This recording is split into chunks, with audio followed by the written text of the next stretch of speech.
하나님 말씀 에스겔 37장.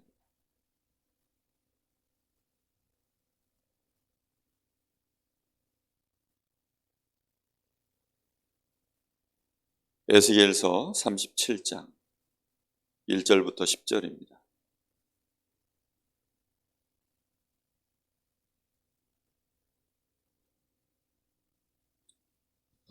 제가 봉독하겠습니다. 여호와께서 권능으로 내게 임재하시고 그의 영으로 나를 데리고 가서 골짜기 가운데 두셨는데 거기 뼈가 가득하더라. 나를 그 뼈 사방으로 지나가게 하시기로 본즉 그 골짜기 지면에 뼈가 심이 많고 아주 말랐더라. 그가 내게 이르시되 인자야 이 뼈들이 능히 살 수 있겠느냐 하시기로 내가 대답하되 주 여호와여 주께서 아시나이다. 또 내게 이르시되 너는 이 모든 뼈에 대언하여 이르기를 너희 마른 뼈들아 여호와의 말씀을 들을지어다. 주 여호와께서 이 뼈들에게 이같이 말씀하시기를 내가 생기를 너희에게 들어가게 하리니 너희가 살아나리라. 너희 위에 힘줄을 두고 살을 입히고 가죽으로 덮고 너희 속에 생기를 넣으리니 너희가 살아나리라. 또 내가 여호와인 줄 너희가 알리라 하셨다 하라. 이에 내가 명령을 따라 대언하니 대언할 때에 소리가 나고 움직이며 이 뼈 저 뼈가 들어맞아 뼈들이 서로 연결되더라. 내가 또 보니 그 뼈에 힘줄이 생기고 살이 오르며 그 위에 가죽이 덮이나 그 속에는 생기는 없더라. 또 내게 이르되 인자야 너는 생기를 향하여 대언하라. 생기에게 대언하여 이르기를 주 여호와께서 이같이 말씀하시기를 생기야 사방에서부터 와서 이 죽음을 당한 자에게 불어서 살아나게 하라 하셨다 하라. 이에 내가 그 명령대로 대언하였더니 생기가 그들에게 들어가매 그들이 곧 살아나서 일어나 서는데 극히 큰 군대더라. 아멘.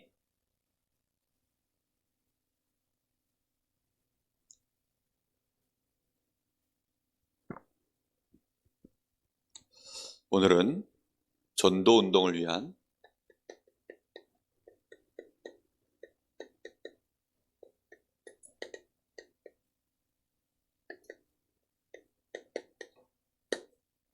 전도 운동을 위한 메신저입니다.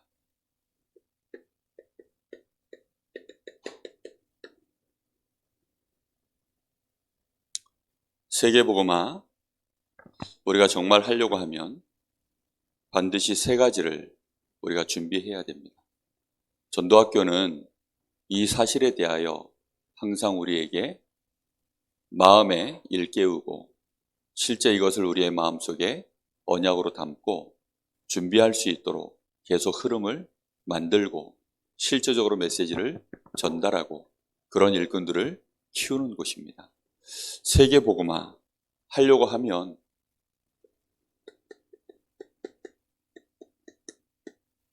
그것은 지역복음화도 다 포함되어 있는 얘기입니다. 세계복음화, 지역복음화 하려고 하면 3대 요소가 있다 그랬죠. 이걸 마음에 항상 새기셔야 됩니다. 제일 첫 번째가 뭡니까? 하나님이 우리에게 주신 복음화할 수 있는 메시지입니다.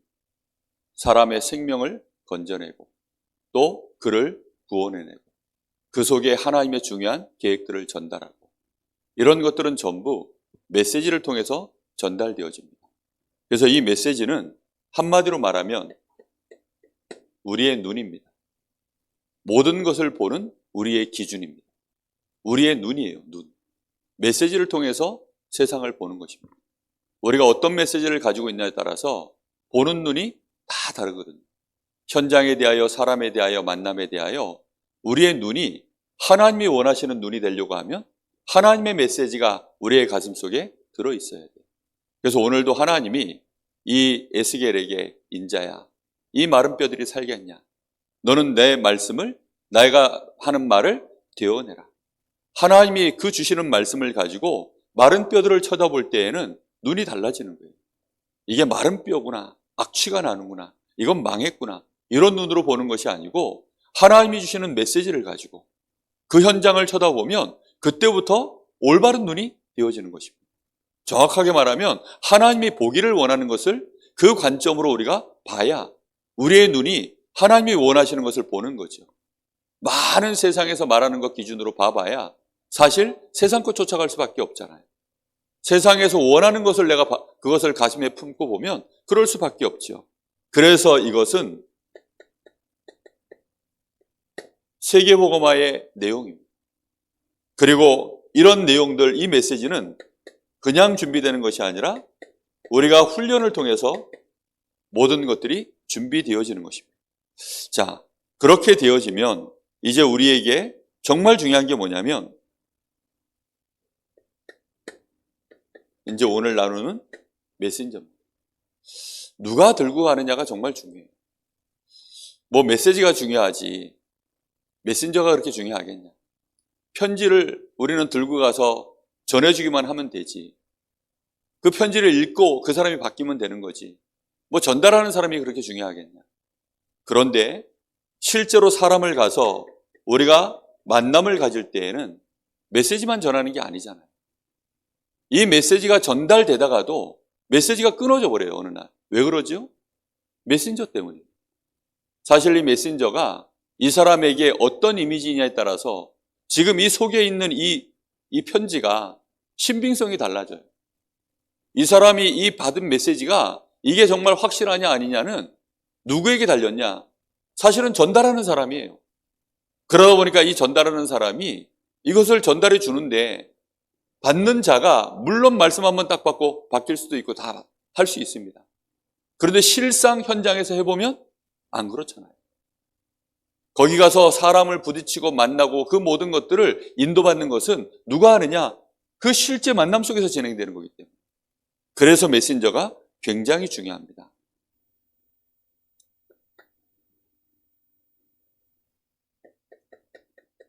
누가 가서 전하느냐? 그 일에 하나님은 나를 쓰기를 원하십니다. 그래서 우리는 메신저로서 나 자신을 정확하게 내가 어떻게 준비되어야 되는가에 대해서 가슴에 좀 담아야 될 줄로 믿습니다. 자, 뿐만 아니라 중요한 것이 뭐냐면 이제 전략입니다. 전략이라는 것은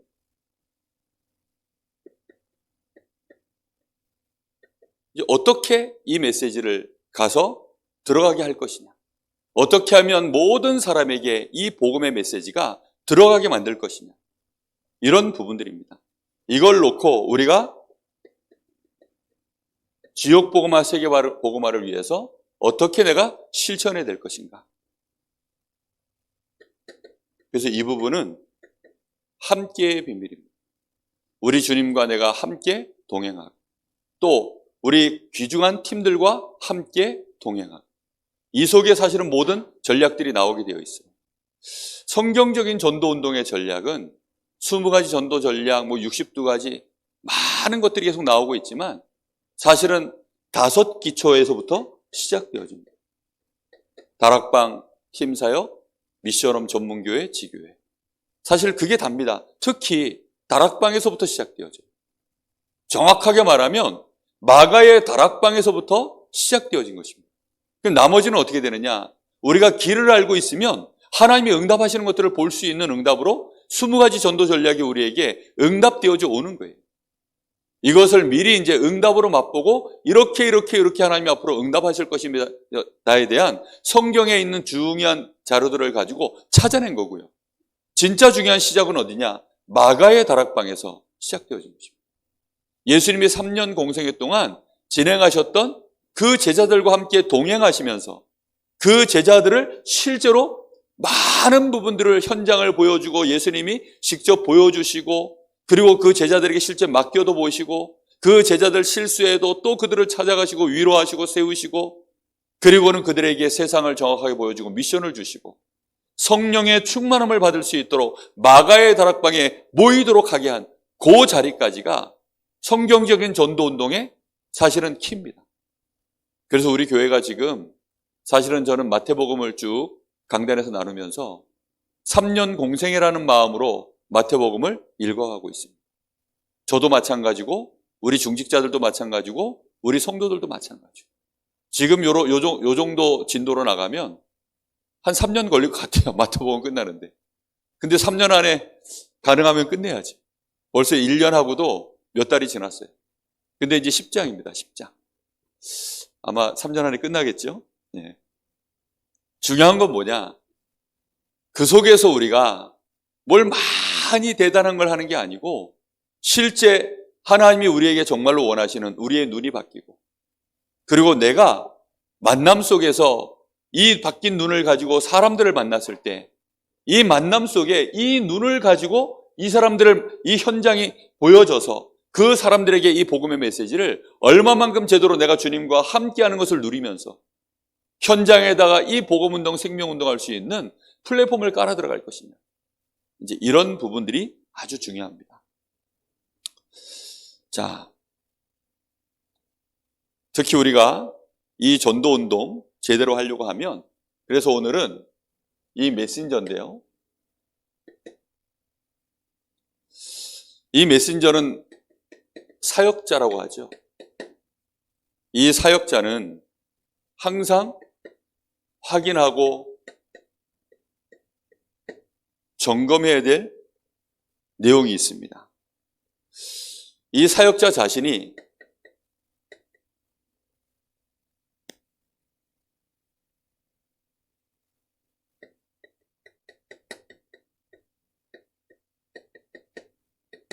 내가 만난 그리스도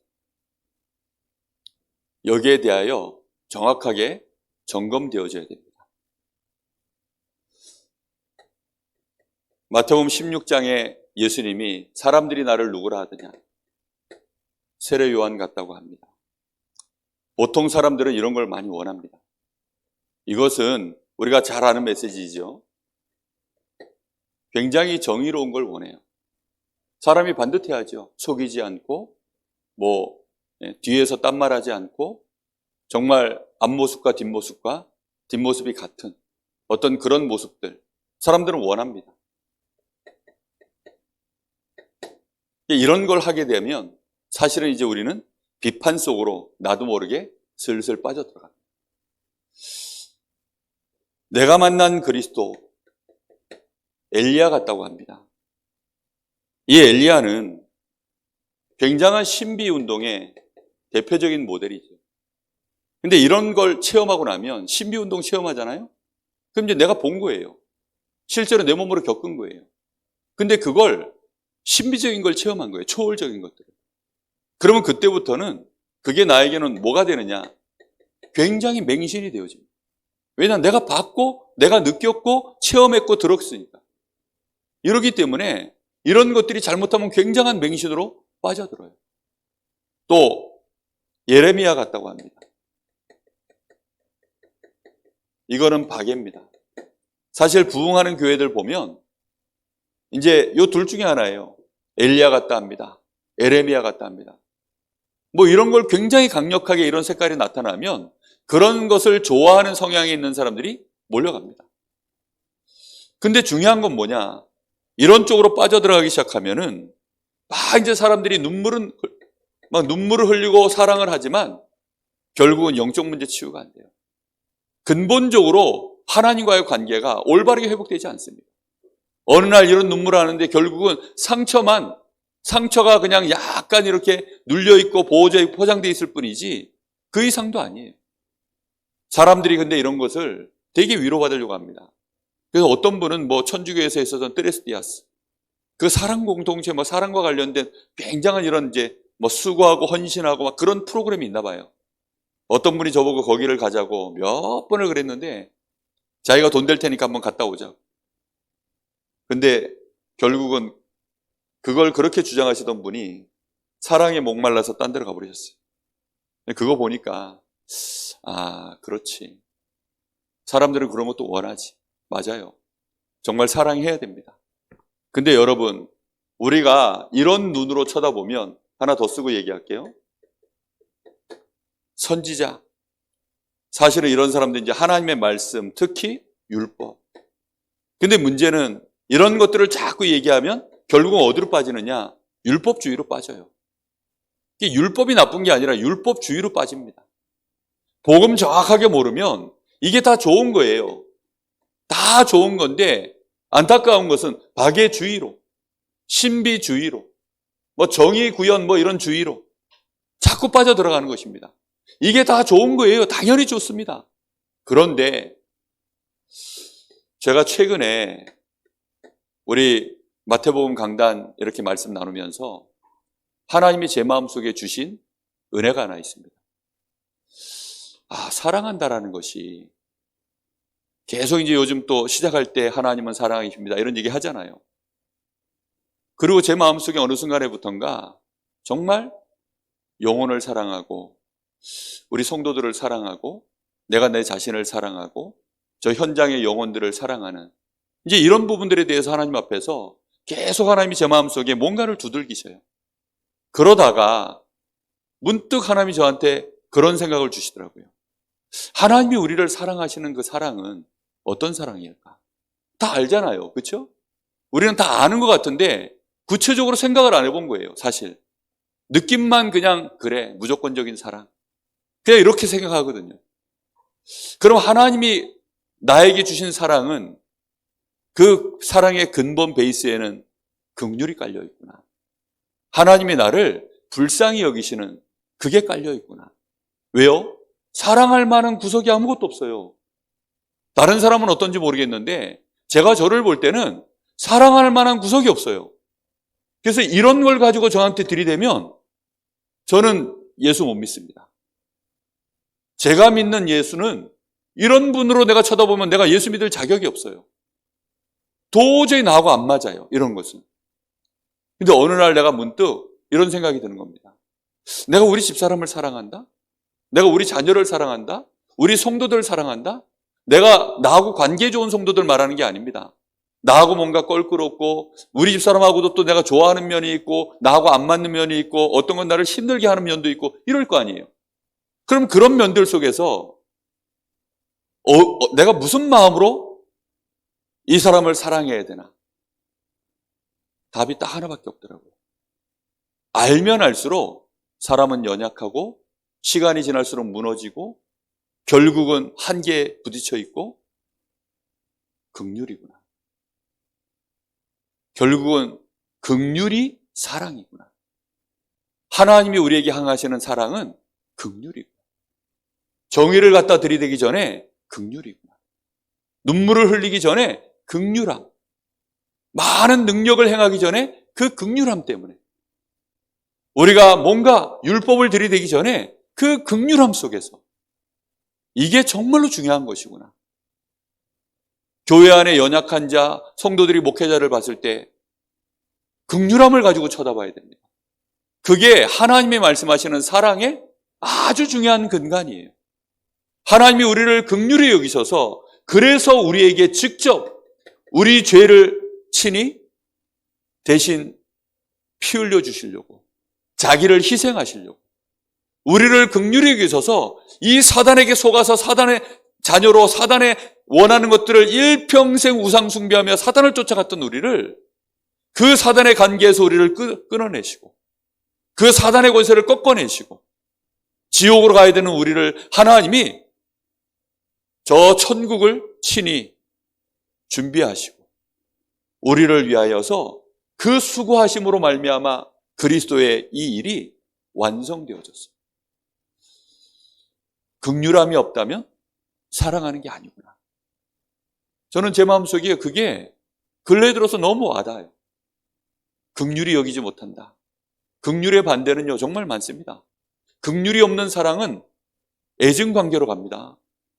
사랑할 만한 건 사랑하고 싫어하는 것은 계속 싫어하는 애증 관계로밖에 안 가요. 계속 애정이 증가하는 사랑이 증가하는 이 애증이 돼야 되는데 이게 그냥 싫어하는 건 싫어하고 좋아하는 건 증오할 건 증오하고 이런 식으로요 그냥 이렇게 가는 거예요. 교회 안에도 그런 식이 되면 큰일 납니다. 내가 만난 그리스도, 제가 만난 그리스도는 이런 그리스도가 아니었어요. 내가 만난 예수님은 이런 분이었다면 나는 예수님 옆에서 숨을 못 쉬었을 겁니다. 나는 너무나 무능하지요? 능력이 없어요. 나는 정의롭지도 않아요. 저는 율법 숨막힙니다. 별로 이런 것들에 대해서요 제가 할 수 있는 게 없습니다. 그런데 우리 주님이 나를 위하여 그리스도라고 하는 일은 이건 율법도 아니고 어떤 논리도 아닙니다. 그냥 하나님이 나를 구원하시기 위해서 행하신 모든 약속과 그 일을 이루신 것을 한 단어로 표현해야 되니까 그걸 그리스도라고 하신 것입니다. 저는 그래서 그리스도라고 읽고 뜻은 사랑이다, 긍휼이다, 하나님의 구원이시다, 그렇게 읽고 싶습니다. 우리 사역자 마음속에요, 내가 만난 그리스도. 그래서 바울 같은 인물들은 그리스도를 만났을 때 이걸 다 뛰어넘은 겁니다. 왜요? 자기는 완전히 이 속에 묶여 있었고 이걸 가지고 주님을 대적했고 많은 사람들을 핍박하고 죽이고 이랬던 사람이, 제자들, 예수님 결국은 다 부인하고 도망갔어요. 그런 제자들이기 때문에, 그리고 자기들 속에는 사실 다른 동기들, 계산들 가지고 있었던 제자들입니다. 그걸 다 아시는 주님이 또 찾아오신 거예요. 우리 가슴 속에, 그래서 사역자의 가슴 속에는 항상 점검하셔야 돼요. 혹시 여러분 마음속에 누군가가 밉습니까? 혹시 여러분 마음속에 누군가와는 그냥 적당한 거리를 두고 그냥 그대로 가자, 혹시 이러고 있습니까? 아니면 우리가 예배를 드리고 우리가 현장을 바라볼 때 그냥 말씀이 나오고 성경이 그러니까 그래야지, 그렇습니까? 여러분의 만난 그리스도 점검해 보시기 바랍니다. 항상 확인해 보시기 바랍니다. 마태복음 16장 16절, 주는 그리스도시요 살아계신 하나님의 아들이십니다. 이것을 분명히 나의 메시지로, 나의 그리스도로, 내가 만난 그리스도로 실제로 확인되셔야 돼요.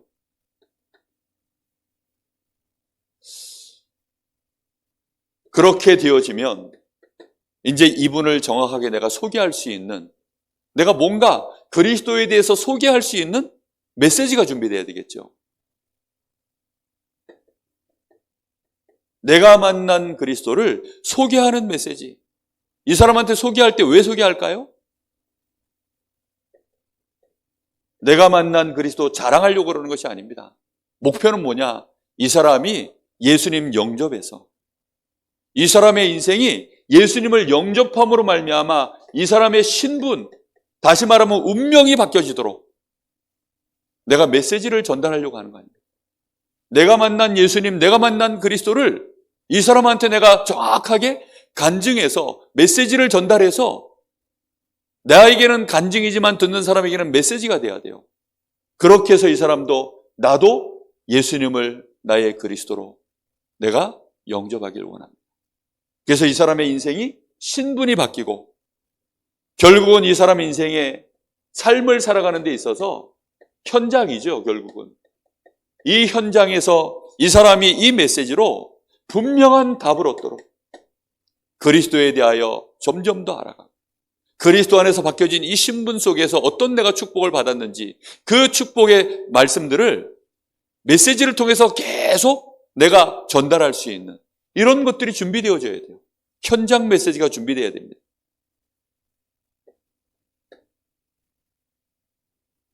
그리고 생명 얻은 자가 누리고 더 나아가서 이제는 현장을 정복할 수 있는 이런 메시지들을 전달하는 것입니다. 무엇을 통해서 전달하느냐? 매주 주시는 강단 말씀. 강단의 말씀은 뭐 잘한다 못한다의 문제가 아닙니다. 하나님이 우리에게요, 세우신 주의 종을 통하여서 계속 대언하여 던지는 메시지입니다. 그걸 이해하지 못하면 교회를 이해하지 못하는 거예요. 교회는 목사 중심이어야 된다, 그런 말이 아닙니다. 강단 중심이어야 된다. 교회가 여러분 주님의 몸된 교회 아닙니까? 그러면요, 말씀에 대하여 예민하지 않으면 손발이 엉뚱하게 움직여져요. 아예 말씀이 없다 이러면요, 손발은 멈춰 있게 됩니다. 근데 메시지가 있어서 그 말씀을 듣게 되어지면 그제서야 온 몸이 하나가 되어져서 그 말씀을 중심으로 움직여지는 거 아닙니까? 종원아 이리 와 하면 저 아이가 일어서서 저한테 오는데 온 몸이 같이 원네스에서 올 거 아닙니까? 그게 진정한 원네스거든요. 그렇게 말씀을 따라가야 되지. 그런데 오른쪽 다리가 갑자기 말을 안 듣는 거예요. 어릴 때부터 말을 안 들었어. 그걸 보고 이제 소아마비라 그러거든요. 말씀을 따라하지 않으면 거기에 이제 장애가 생기는 거예요. 교회가 삐걱삐걱대고 원네스가 타락된 원네스가 있다고 그러더라고요. 저는 원네스도 타락된 원네스가 있다는 걸 처음 알았어요. 원네스가 타락된 원네스가 뭐냐? 끼리끼리래요. 타락된 원네스. 그 끼리끼리. 자기들끼리끼리 하면서 그게 이제 원네스라고 생각하는 거예요. 우리끼리, 우리만, 우리가. 이렇게 이제 끼리끼리 해가지고 절대 말씀 안 타는 거예요. 교회 중심이 되어져야 되는데 교회가 준비가 되어져야, 교회는 그릇입니다. 교회는 주님이 머리가 되시고 그 교회 안에 지체로 들어와서 주님으로부터 양분을 받고 생명을 받고 메시지를 받고 이렇게 가야 되거든요. 근데 교회가 거기에 대하여 이 교회관이 올바르게 세워져 있지 않으면 교회 중심이 되질 않는 거예요. 사실상 그렇게 되어지면 전도운동은 못합니다. 사역자들이 그래서 굉장히 주의해야 될 부분이에요. 강단 흐름 잘 타셔야 됩니다. 저는 지금까지 자랑할 수 있는 거 제가 강단 하나만큼은 확실하게 탔어요. 그것은 우리 교회 성도님들이 다 아실 겁니다. 제가 월요일날 전도학교도 부교육자 시절에는요 강단밖에 안 했다니까요. 딴 걸 안 했어요. 뭐 전략 메시지, 훈련 메시지는 유 목사님 비디오 틀어드리고 강단 메시지만 정리했어요. 계속. 우리 대학부 메시지 뭐였냐? 강단 메시지. 주일학교만 이제 시간표가 강단하고 좀 이렇게 안 맞으니까 주일학교 메시지만 계속 이제 맨날 창세기 1장, 2장, 3장 그거 가지고 계속 놀았어요. 사실은. 그 외에는요 전부 강단이에요. 새벽 예배도 강단. 계속 강단 가지고. 강단 흐름 타셔야 됩니다. 강단 흐름 놓치시면 저는 안타까운 것이 우리 중직자들이 그 입술 속에서 강단이 포럼되어지는 날을 기다리고 있어요. 그 가슴 속에 강단 메시지가 이렇게 스며들어서 이분들이 언제 정말로 이 강단 말씀으로 힘을 얻을까? 유 목사님 메시지도 훌륭합니다. 뭐 바깥에 좋은 메시지도 많이 있습니다. 그런데 지금 이 몸된 교회에 우리 주님께서 주시는 메시지거든요. 우리 주님께서 그걸 통해서 우리에게 약속을 주시고 힘을 주시는 거거든요. 내가 이 세계로 교회의 일원이라면 틀림없이 이 강단을 통해서 하나님은 역사하십니다. 한 번은 그 임직식 하는데 제천 여인교회에서 그 목사님이 그 성함이 뭐였더라? 하여튼 그 뭐 나광수 목사님이신가? 하여튼 오셔가지고 물어보시는 거예요. 그 임직하신 분들한테. 자, 물어보겠습니다. 당신은 어느 교회의 장로입니까?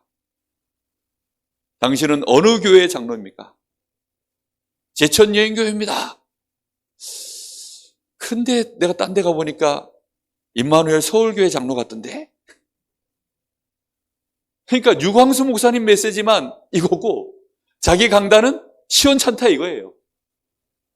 정말로 제천예인교회 장로 맞습니까? 이제 권면의 메시지를 하시는데 그거 하나를 콱 박아 넣는 거예요. 당신 어느 교회 장로입니까? 당신 어느 교회의 장로로 하나님 세웠습니까? 막 그냥 목사님이 그냥 막 찍어놓고 물어보는 거예요. 아주 작정을 하신 듯이. 왜냐? 장로들이 너무 흔들려가지고. 자기 교회 목사를 쳐다보니까 시원찮거든. 누구하고 비교했을 때? 유광수 목사님하고 비교해보니까 시원찮아. 예? 그러니까 막, 그런 중직자들이요. 다 흔들립니다. 그렇게 해서는 결국은 임마누엘 그 지교회 있잖아요. 뭐, 임마누엘 서울 지교회가 됐든, 임마누엘 부산 지교회가 됐든, 이런 쪽으로 이제 몰려드는 거예요. 몰려들었는데 이분들이 강단 흐름을 못하던 분들이 몰려들었어요. 근데 그 교회는 또 누군가 관리를 해야 되니까 거기도 담임 목회자가 또 있거든요. 근데 이 담임 목회자와 이제 이 몰려든 성도들, 거기에는 중직자들도 있습니다. 또 못 이겨내는 거예요. 자기 원래 있던 교회하고 그 관계 속에서 또 못 이겨내. 그래서 또 방황하고 이리저리 방황해가지고 하여튼 강원도에 대부흥이 일어났어요. 교회가 얼마나 많이 세워졌는지. 그렇게 해서 교회가 세워졌는데 교회 목회자들은 뭐 버림받았다는 게 말이 이상하지만 자기들이 그냥 버리고 나오는 거예요. 사실은 목회자를 버린 게 아니라 교회를 버리고 나온 것입니다. 이 교회의 주님은 마음에 안 들어요, 이거예요. 정확하게 말하면. 저쪽 교회 가면 주님이 올바르게, 주님 쳐다보는 게 아닙니다, 결국은. 누굴 쳐다보느냐? 목사 쳐다보는 겁니다, 목사. 이 교회 성도들 쳐다보는 거예요. 이 교회 건물이 어떤가 쳐다보는 겁니다. 이 교회가 지금 설비가 어떻게 되어 있느냐? 아이들을 위한 시스템들이 어떻게 되어 있냐? 이런 거 자꾸 쳐다보는 거예요. 물론 그거 참고하셔야 됩니다. 하는데 절대로 마음속에 딱 담아야 되는 게 뭐냐? 강단이라는 말을 거의 이해를 못해요. 한번 물어볼게요. 진짜 공부 잘하는, 내가 서울대학에 꼭 가야 되겠다. 그런데 집안 형편이 과외를 받거나 학원 갈 형편이 안 돼. 근데 수학 선생님이 너무 마음에 안 들어. 근데 나는 꼭 서울대 가야 돼. 그럼 수학 시간에 어떻게 할까요? 어떻게 할까요? 에이, EBS 방송이라도, EBS 방송이 없어, 지금. 어떻게 할 겁니까? 아니, 수학 선생님 수업을 안 들으면, 특히 진도 나갈 때 선생님이 어디서 시험 내겠다. 이거 내가 귀담아 안 들으면 어떻게 됩니까? 그러면 이제 내신 성적 안 나와요. 진짜 엘리트들은요, 그렇게 안 합니다, 그래서. 영적으로도요, 엘리트들은 강단을 타요, 강단을. 모자라도 강단을 타고. 그래서 목회자가 어떻게 하면 더 주의 뜻을 따라 말씀 전하고 기도하는 일에 전무하도록 만들까? 거기에 헌신하고 기도하고 배경되고 그렇게 하거든요. 정말 중요한 겁니다. 그리고요, 목회자들은 제가 이렇게 이제 자꾸만 다녀보니까 누구랑 만남을 갖느냐가 참 중요해요. 목사들도 서로 이제 복음 때문에, 선교 때문에, 저는 제가 대학 사역을 오래 한 것에 대해서 너무 하나님 앞에 감사하게 생각합니다. 대학 사역 하시는 분들은 정말 이 팔아 사역 아닙니까? 그야말로 전에도 얘기했지만 다 팔아가지고 사역해야 돼요. 그게 팔아 사역이에요. 정말 이 팔아 사역은 로컬에서 알아주지도 않아요. 이거 눈 뜨지 못한 분들은 뭐 무교육자가 돼가지고 자꾸 돌아다니냐 이렇게 얘기합니다. 담임 목회자들 싫어해요. 이거 안 좋아할 수밖에 없어요. 왜냐하면 밖으로 돈다고 생각하니까. 그런데 그 속에서요, 이 대학 사역 하시는 분들은 정말 동기가 없습니다. 한번 바람 불어가지고 하는 거 말고요, 10년, 20년을 누가 알아주든지 만든지 이 대학 랩런트들 이 시간표가 너무 중요하니까 우리 교회 대학 사역 가지고 애들이 그대로 다 앉아있었으면 이 안에 꽉 찼을 겁니다. 제가 20년 사역하면서 그 사역했던 애들 그대로 여기 있었으면 교회가 꽉 찼을 거예요. 근데 그 아이들이 3년, 4년 있다 보면 다 가요. 다 졸업해서 갑니다. 그 아이들이 다 파송돼서 다 나가요. 그러니 랩런트 사역에 대해서 매력을 못 느낍니다. 랩런트 사역이라는 게 당장 뭐가 없잖아요. 그런데 정말로 이 귀한 랩런트들이 세계보고마 진짜 이 언약을 가진 자가 아니면 랩런트 사역 못해요. 그러니 그 가슴으로 10년, 20년 연단받고 훈련되고 그 안에서 그 가슴이 채워져 있는 이런 귀중한 이제 이 목회자들, 이런 사역자들 만나면요, 가슴에요 시너지가 어마어마하게 올라옵니다. 이런 사역자들하고 같이 제가 일주일을 보내고 왔거든요. 서로 간에 뭐 너무 행복하고, 그 제가 할 수만 있다면 우리 단톡방 막 글 올려놓던 거, 우리끼리 막 했던 거, 거기에 이제 농담들 뭐, 우리끼리니까 막 장난친 것들 이런 게 있어서 사실 제가 캡처하지 못 올리지, 정말 오가는 대화들이 찐합니다. 전우애가 느껴져요. 그야말로 전쟁터를 같이 누빈 전우애가 느껴져요. 어떤 말을 해도 다 이해가 되고 소통이 되고 또 함께 가고 싶고 그날을 기대하고, 이게 교회 안의 분위기가 돼야 돼요. 우리 성도들 가슴 속에 이런 게 터져야 돼요. 그래서 저는 기도하고 있어요. 계속 하나님 앞에 계속 기도합니다. 긍휼이라고 하는 이 하나님 제 마음속에 주신 이 은혜를 가지고, 이게 놀라운 겁니다. 정말 이제 시작이에요. 이제 시작. 긍휼이 사랑이구나.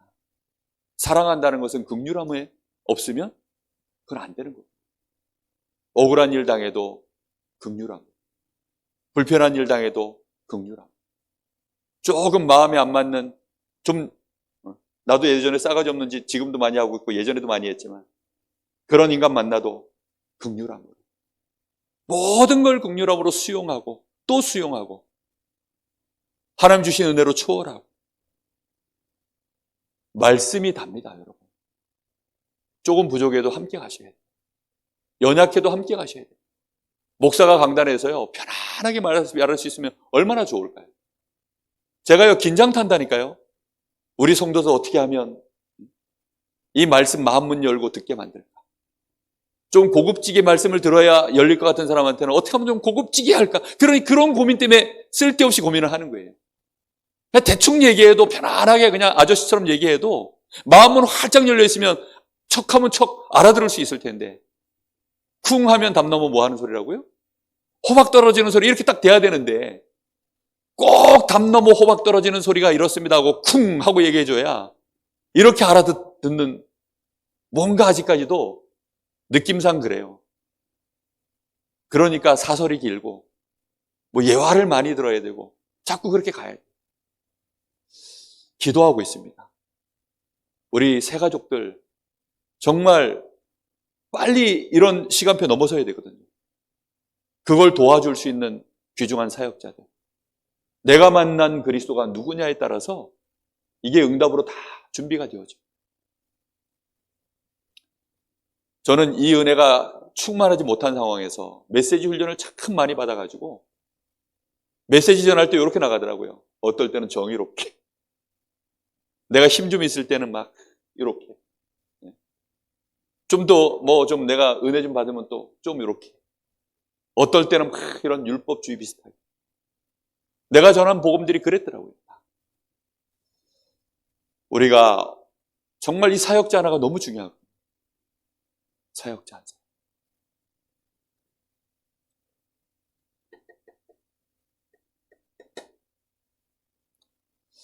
사역자는 이때 뭐가 바뀌느냐? 눈이 바뀌는 것입니다. 사역자의 눈이 바뀌어져야 그때부터 이게 되어져요. 모든 사람. 사람을 가리지 않아요. 모든 사람. 모든 사람을 만날 때 그 사람을 통해서 전도의 기회를 보는 것입니다. 모든 만남 속에 하나님의 계획이 뭘까? 기분이 좋다, 나쁘다, 좋은 사람, 나쁜 사람 이런 거 말고요. 그 속에 하나님의 계획이 뭘까?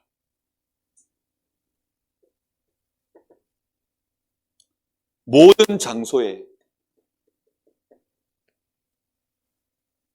하나님의 목적이 무엇일까? 이제 이런 눈을 열게 되어 있습니다. 이런 은혜가 저와 여러분에게 충만해지기를 예수님의 이름으로 축복합니다. 자, 사역자는 특히 가장 중요한 게 내가 만난 그리스도, 이 은혜를 가지고 뭐 할 수 있어야 되느냐? 지속할 수 있어야 돼요. 지속하지 못하면 결국은 안 돼요. 이게 지속하려고 하니까 지속할 수 있는 조건이 있어요.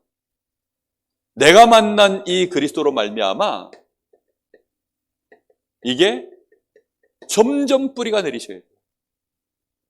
그리스도가 내 가슴 속에 계속 뿌리가 내리셔야 돼요. 그리스도로 말미암아 계속해서 해답을 얻고 응답을 받는 이것이요 계속 반복되어지면서 그리스도가 내 속에 내적으로 뿌리 내리는 것입니다. 내가 받은 생명이 예수 생명이구나. 예수 생명. 예수 생명 받은 것은 모든 것의 회복이구나. 제가 주일학교 메시지 요즘 근본에 대한 얘기를 계속하고 있는데요. 저는 바라기는 우리 성도들이 좀 다 들었으면 좋겠어요. 근본에 대하여 정말 좀 한번 들었으면 좋겠어요. 김동규 전사가 수요 예배 메시지 한 거 제가 들었거든요. 뭐 리얼하게 얘기하더라고. 예. 뭐 어차피 나는 뭐 전도사니까 내 할 말 다 한다 하면서 막 그냥 그런 느낌으로 막 빼서 그냥 시원하더라고. 저는 그런 식으로 말 잘 못하거든요. 근데 옛날에 그렇게 했어요. 근데 요즘은 이제 하도 그냥 머릿속이 이제 이것도 보아야 되고 저것도 이러니까 이제는 그렇게 잘 말 못해요. 잘했어요. 네. 근데 주일학교 메시지 광고 확실하게 해주더라고. 잘했어요. 네. 정말 주일학교 메시지 그 기초 메시지입니다. 정말 아주 기초 메시지. 요즘 주일학교 우리 랩런트가 안 앉아 있다 보니까 자꾸 메시지가 길어져서 내가 지금 고민인데 네. 정말 모든 것 회복입니다. 근본이에요. 근본 생명. 그냥 생명이 아니라 무슨 생명이요? 예수 생명, 다른 말로 하면 하나님의 생명. 하나님의 생명. 하나님이 불어넣으신 그 생기. 그 예수 생명. 예수 생명 세상 능력 아니고 무슨 능력이요? 예수 능력. 이 예수 능력으로 모든 것에서 우리는 뭐 받았습니까? 구원을 받았고 구원시킬 수 있어요. 이 속에서 나타나는 그 증거들이 축복으로 나타나는 것입니다. 예수 축복. 아셔야 돼요, 여러분. 노력보다 힘있고 빠른 것이 축복입니다. 열심히 노력하고 하나님 축복을 좀 얻으려고 하는데 그거 아닙니다. 축복받고 하면요, 훨씬 빨라요. 축복이 훨씬 빠르다니까요. 축복이 훨씬 능력입니다. 이렇게 되어질 때 그 속에서 외적인 눈이 열려집니다. 내적인 뿌리가 깊이 박혀져야 그래야 외적인 눈이 열려져서 우리의 방향이 정확하게 보여지는 거예요. 방향이 잡힙니다. 우리 주님이 보시는 현장 속에 그 탄식이 나의 탄식 되어지는 거예요. 예수 생명, 예수 능력, 예수 축복으로 내가 충만하게 내적 뿌리가 내려지면 예수님의 탄식이 보이는 것입니다. 12가지 이 사단의 관계로 지금 고통당하는 저 현장. 그게 보여져요. 우리 예수님의 부탁이 나의 귀에, 나의 가슴 속에 두들겨 오는 것입니다. 예수님의 부탁, 교회와 일꾼과 우리 랩런트들에게 던지시는 부탁. 저는 랩런트들은 사명 가지고 언어 공부하라고 말하고 싶습니다. 선교 현장 나가보니까 정말 통역자가 없어요. 지금 메신저들은 다 한국인 강사입니다. 지금 현역으로 실제 뛰고 있는 또 메신저들은 저 같은 나이대에 있는 목회자들이 뛰어요. 그리고 한국에 지금 RTS 다니고 있는 우리 많은 신학생들이 물론 이제 뭐 다민족들도 있고 하지만 사실 언어가 2개를 하기에는 쉽지가 않아요. 한국 교육이 그렇게 만만하지 않기 때문에 콩글리시로 모든 영어 지금도 입시 위주로 하고 있기 때문에 잘 안 됩니다. 그런데 그 선교 현장에 가보니까 선교 현장은요, 너무 일단 영어는 기본이고 저는 그 우리 랩런트 그 수연이 그 집 자녀들이요 다 이제 몇 개국어를 할지 전 잘 모르겠어요. 근데 5개국어를 하세요. 5개국어. 친구들이 중국에 화교 애들이 있고 일본 애들이 있고 이러니까 이제 그 아이들하고는 언어 소통하려고 같이 놀려고 그렇게 하고 그리고 이제 실제로 통역해야 되니까 그래서 아이들이 영어와 특히 이제 인도네시아는 거기서 사니까 그리고 한국어. 저는 우리 랩런트들 꼭 언어 공부. 우리 초등학교, 유치원 지금 부모님들은요 사명 가지고 아이들 야 언어 공부해야 돼 이러고 말고 계속 아이들이 어느 날 은혜 받거든. 그리고 환경을 좀 만들어 주시면서 언어 공부할 수 있도록 도와주셔야 돼요. 선교 현장을 제가요 이렇게 리얼하게 부딪혀 보지 않았을 때에는 사실 잘 몰랐어요. 근데 현장을 가서 부딪혀 보니까 그렇구나. 우리 다락방이 그래도 감사한 것은 동시통역이 기본이라 그걸 기준으로 두잖아요. 그러다 보니까 굉장히 수준이 높습니다. 근데 수준이 높은데도 다들 그렇게 하니까 그걸 모델로 삼아서 하니까 실력 있는 통역자들이 많긴 해요. 그러나 턱없이 부족합니다. 유 목사님 주변에만 많아요. 제 주변에는 없어. 없어요. 그냥 안타까운 거지. 줌으로 통역을 하면서 지금도 중국어 좀 토요일 날 다락방 하고 있거든요. 그러니까 어려워요. 그 친구랑 제가 평소에 같이 소통하면서 제가 쓰는 언어들, 제가 쓰는 이 단어들, 이게 뭔지 정확하게 이 아이도 알아야 되거든요. 그러면 이제 정확하게 중국어로 이렇게 바꿔서 할 텐데, 에스더 사모도 처음에는 유목사님 메시지 통역하는 게 많이 힘들었대요. 왜냐하면 유목사님 그 단어에 적응이 안 돼 있으니까. 근데 지금은 이제 능숙능란하잖아요. 아, 요건 좀 띄먹어도 되겠다 싶으면 자기가 띄워먹고. 뭐 좀 길게 해야 되는 것들 또 요건 좀 알만한 내용들 좀 줄일 것들은 좀 줄여주고. 이렇게 하면서 쫙 유목사님하고요. 어떤 때는 통역을 안 하는 것 같아. 그냥 유목사님 혼자 막 얘기하시는 것 같아요. 얼마나 그 통역을 사이에 잘 집어넣어가지고 하는지. 통역 시간이 원래는 1대1이잖아요. 메신저 얘기하고 이 통역자 얘기하고 1대1이잖아요. 근데요, 지금 보니까 유목사님이 3분의 2 유목사님 시간 쓰고 통역은 3분의 1밖에 시간은 딱 그런 느낌이에요. 굉장히 통역을 잘하는 거죠. 이제 합이 잘 맞는 거죠, 쉽게 말하면. 정말 우리 랩런트들, 우리 교회가 다민족 하려고 그러면 통역할 수 있는 랩런트가 일어나야 돼요. 어쩔 수가 없습니다. 통역하는 랩런트가 없으면 안 돼요. 선교사님이 뭐라는 줄 아세요? 우리 교회는 중국어 통역할 사람도 있고 일본어 통역할 사람도 있는데 아직 문이 안 열렸습니다. 뭐 지금 이미 몇 개국어로 통역을 해요. 다. 그러니까 현장마다 더 거기에 따라서 통역자가 달라. 그래서 야, 참 감사하다. 너무 감사하다. 선교사님이랑 같이 이렇게 팀을 이루어가지고 움직여지는 통역자들이 몇 사람 있지.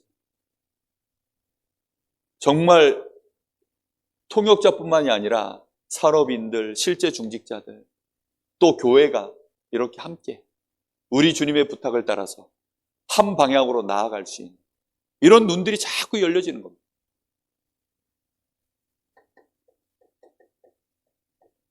우리 주님이 명령이요? 잘못 썼습니다.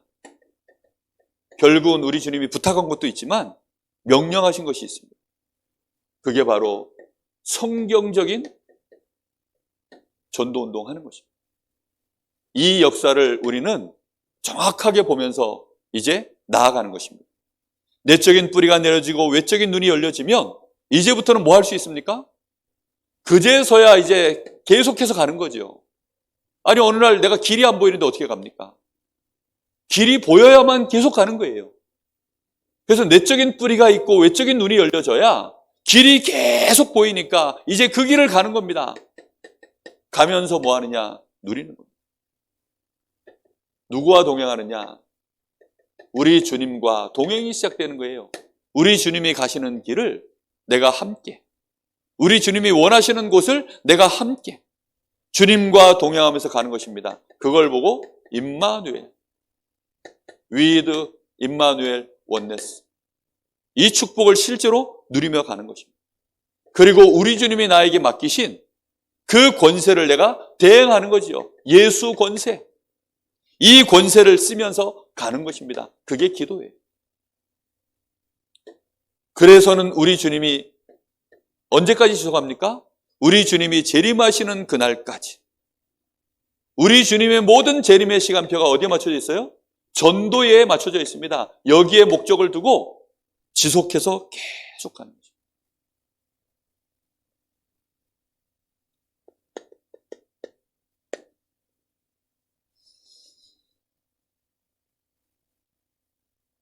우리 사역자들은, 메신저는 누구의 도구가 되어야 되느냐? 하나님의 도구인 줄 믿습니다. 하나님의 도구로 우리는 쓰임받아야 돼요. 하나님 손에 들려서 쓰임받아야 돼요.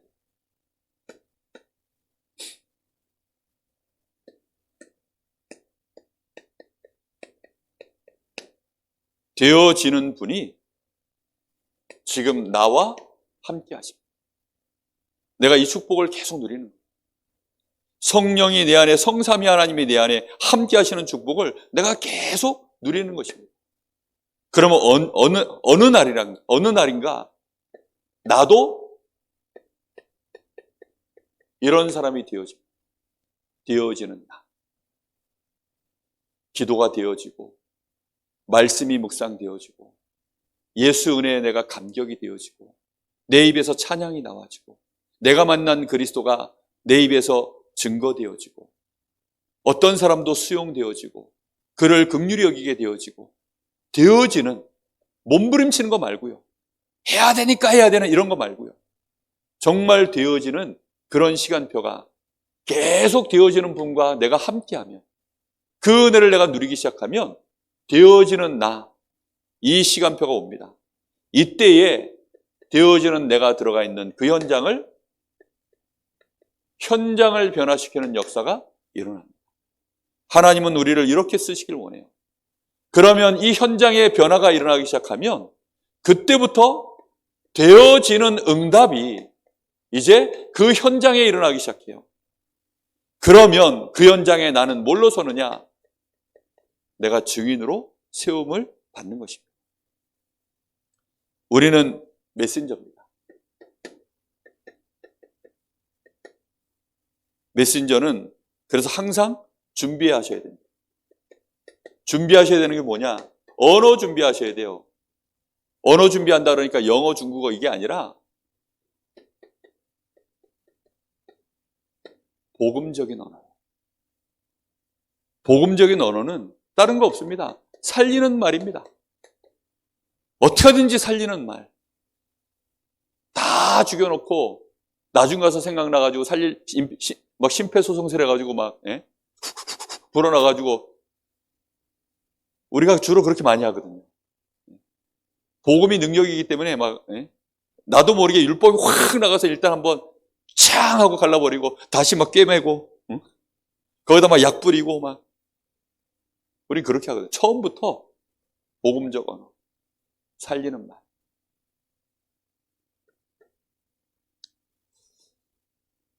우리의 모습이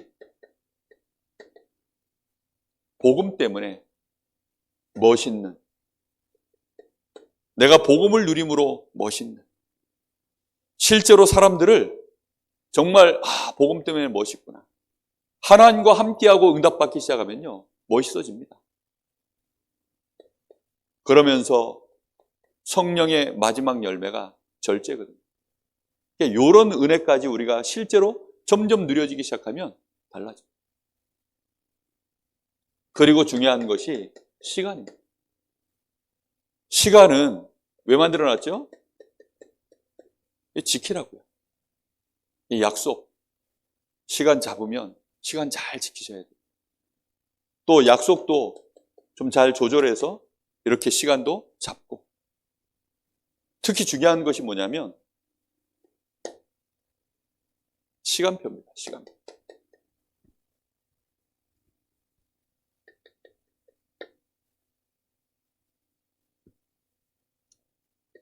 이 역사를 사역자들이 응답받아 가는 데 있어서 하나님이 역사하시는 시간표를 잘 보세요.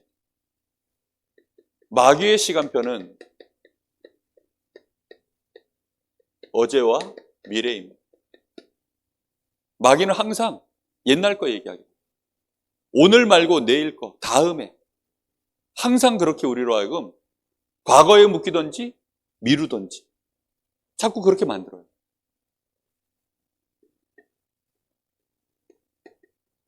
하나님의 시간표는 오늘입니다. 하나님의 시간표는 지금입니다. 우리는 하나님의 인도를 따라 오늘과 지금 이걸 따라가면 미래가 보여요. 우리의 과거는 발판으로 다 바뀌어버립니다. 그런데 오늘 지금을 못하는 사람들은 마귀의 시간표에 묶여가지고 자꾸 옛날 것에 아니면 다가오지도 않은 미래에 대한 두려움 속에 미루든지 두려워하든지 오늘을 못 살아내요. 오늘을. 지금 역사하시는 하나님을 못 보도록 그렇게 합니다. 옛날에 내가 누렸었던 그 하나님, 그거 가지고 평생을 울고 먹고 사는 사람들도 많아요. 지금 나와 함께 하시는 하나님, 오늘 역사하시는 하나님, 그 시간표 속에 우리 사역자들이 서 있어야 돼요.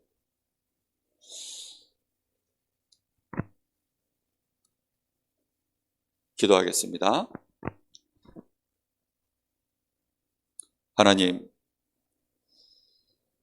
정말 원하시는 전도운동, 우리가 그 일에 하나님께 발견되기를 원합니다. 하나님이 우리를 마음껏 사용하실 수 있는 그런 사역자로, 메신저로 저희들이 준비되기를 소원합니다. 하나님, 저희들과 함께하여 주옵소서. 저희들을 축복하여 주옵소서. 우리 교회가 전도운동하는 데 있어서 우리 주님이 명령하시면 원네스 되어지는 교회 되어지기를 소원합니다. 우리 모든 렘넌트들이 3080 시간표 속에서 하나님, 전도운동을 위하여 정말로 최고의 영적 서밋, 기능 서밋, 문화 서밋들로 하나님 앞에 기도하며 일어설 수 있기를 원합니다. 우리 교회가 이 일을 위하여 또 헌신할 수 있는 교회로 하나님, 동기 없이 우리 렘넌트들을 바라보고 섬길 수 있는 교회가 되기를 소원합니다. 우리 산업인들이 산업할 이유가 이 속에서 나와질 수 있기를 간절히 소원합니다.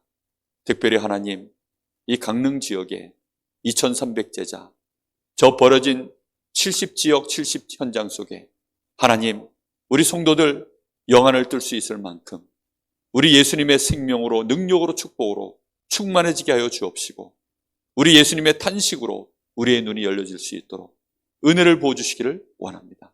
우리의 현장에 말씀 운동할 수 있는, 정말로 하나님 현장을 바라보는 다락방 그 시작이 되어지기를 소원합니다. 우리 성도들이 있는 모든 현장에 다락방 운동, 정말로 이 복음이 증거되어질 수 있는 생명의 플랫폼, 깃발이 꽂아지는 역사 일어나기를 기도합니다. 하나님이 역사하여 주시옵소서. 하나님이 축복하여 주시옵소서. 우리 교회가 주님의 몸된 교회 진정 되어지기를 원합니다. 힘 있는 몸이, 힘 있는, 정말로 하나님이 원하시는 일에 훈련되어진 교회 되어지기를 원합니다. 참된 긍휼을 가지고 이 복음으로 서로를 섬기며 사랑하며 긍휼히 여길 수 있는 그런 수고함이 우리 성도들 간에 일어나기를 소원합니다. 그것으로 이 지역에 있는 모든 병든 자, 연약한 자, 귀신에게 눌린 자, 그들을 하나님 마음껏 수용하고 그들을 살리고 치유하고 또 파송할 수 있는 그런 교회로 우리 사역자들이 구석구석에 준비되어져 있기를 소원합니다. 하나님이 역사하여 주시옵소서.